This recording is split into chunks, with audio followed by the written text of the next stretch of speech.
vereador Bortola, cumprimentar todos que nos acompanham pelas redes sociais, também pela TV Câmara Caxias, canal 16.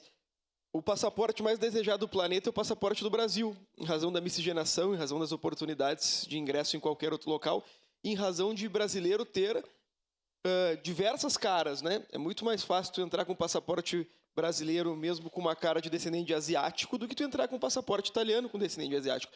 Então, infelizmente, o passaporte que mais é furtado e comercializado no mercado negro do planeta é o passaporte brasileiro. Então, essa é a primeira situação que eu queria tratar. Segunda situação, presidente, é que existem várias formas de nós limitarmos o acesso à cidadania italiana. E a forma que foi adotada pelo governo italiano é uma forma que ela não atende efetivamente o objetivo. E qual é o objetivo? O objetivo é evitar o comércio, que bem trata o senhor.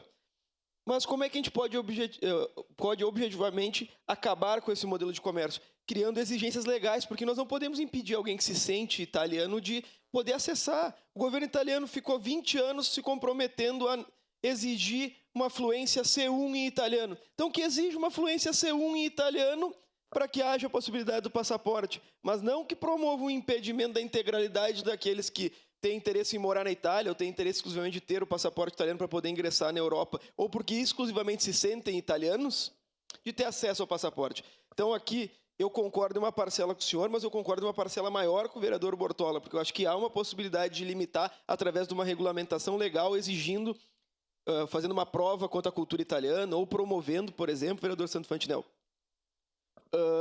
a exigência de um diploma de C1 em italiano, que a pessoa objetivamente teria por que ingressar na Itália. Então, por isso, nós votamos favorável, presidente. Obrigado. Obrigado. Solicito